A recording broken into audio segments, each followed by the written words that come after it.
chords in inversions. So here, for example, is C major, and if I line my fingers up with my thumb on the C, 1, 2, 3, 4, 5, then I press 1, 3 and 5 together at the same time. It's C major, and this is root position. So inversions are simply having the same notes but in a different order. We are inverting the order. So this is root position, and all I need to do to take this into the first inversion is take the notes that I'm playing here with finger 3 and finger 5 with the lower part of my hand and essentially budge my fingers up. So my thumb, I can literally transition just like this to find it. I'm going to put my thumb onto that note where my finger 3 is pressing. I'll take it with the thumb. Now I'm still holding the little finger, but I'll put my finger 2 on that G, and then when my fingers line up, doop, doop, doop, my little finger is on the C. So I've transferred the note C from here up an octave, and it's here. I have inverted these notes one time. So it's first inversion. Then if I do that again, I'll find the second inversion. So the thumb is going to take a hold of this note here, finger 2 can let go. Where my little finger is pressing, I'll pass that to finger 3.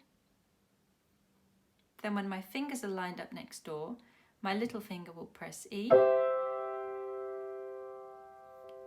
And I have inverted it again. So the E has now been moved up an octave. It's our second inversion. We can take that back down. I'll pass this C to my little finger, pass this G to finger 2, thumb extends down to E. First inversion, down we go again, passing this note here to finger 5, this note here to the 3, thumb lines up and it's back on C for root position. So we can move between these a little bit more easily. Root position,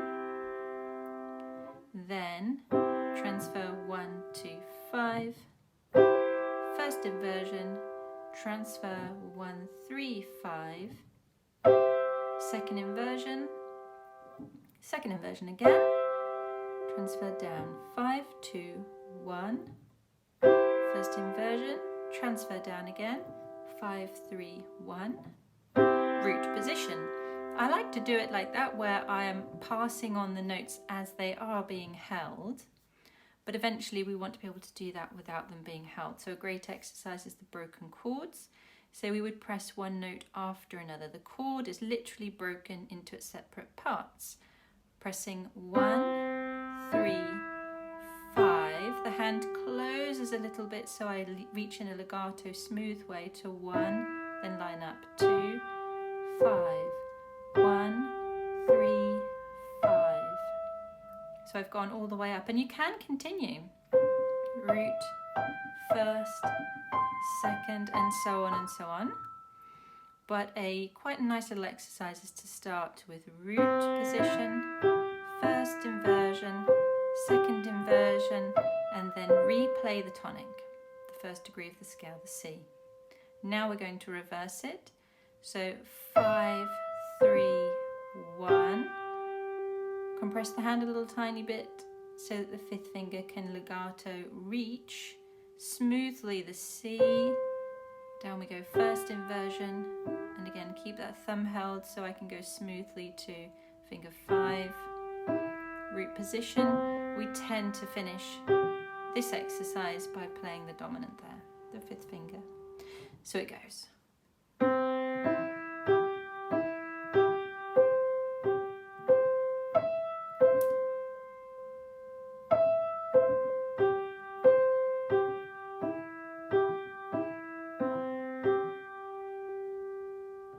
Same exercise for the left hand. It's really useful in classical repertoire to be able to play these inversions with the left hand as well. So the fingers are 5, 3, 1,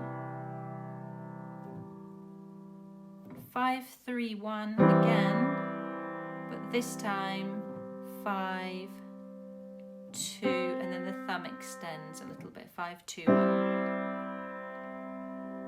So the left hand exercise, 5, 3, 1, 5, 3, 1, 5, 2, 1, 2.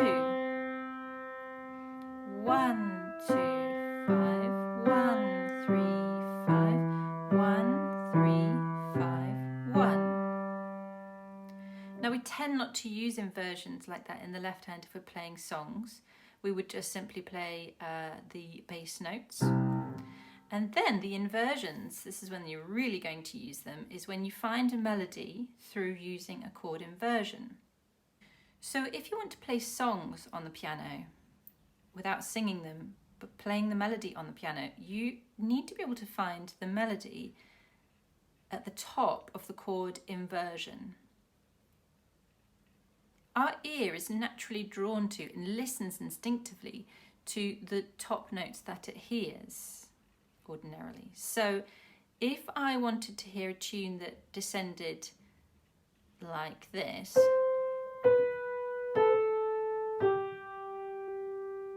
you wouldn't hear the notes C, B, A, G very clearly if I played them in the middle of chords like a C, G, A, B. You're not hearing that melody. So I would need to create inversions. So I want to make C the top of the chord. So root position isn't going to achieve that. First inversion does achieve it. So I've still got C major, but now you can hear the top note of the melody. So if I now go to G major, because it has the B in it, but my melody is the note B, you're not going to hear the B in root position. But how about if I explore the inversion? So I've got root position, first inversion, I still don't make it, but second inversion I do. So we'll choose C major, first inversion, G major, second inversion. Now my next note A, I need that to be the top of a chord so that we can really hear it. So I'm going to, if I chose chord 4, F major, I'd have to have second inversion again. So let's go through those again. C major with my right hand, first inversion, G major, second inversion, F major, second inversion. Now to make G sound at the top of the next chord, a root position will be fine. So you can hear that much better than if I played all of those chords in root position like this. If I was singing it would be fine, but I'll just, without singing, just accompanying that melody.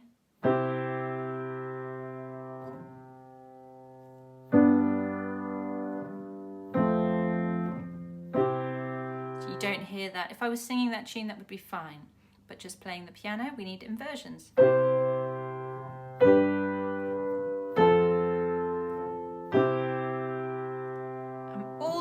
Creating a difference in tone with the top note to make it sing out.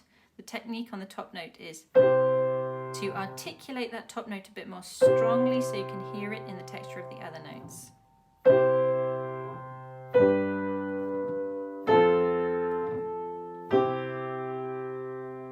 And then I'm also creating legato. Lifting only 1 and 2, I can go legato. Then transition to finger 5.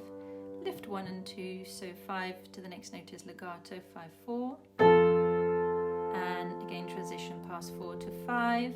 Lift up 1 and 2. And root position C major. That's how we find our melodies when we are translating a song into solo piano repertoire. You really need to get to know your chords in inversions so that you can find them quickly and easily.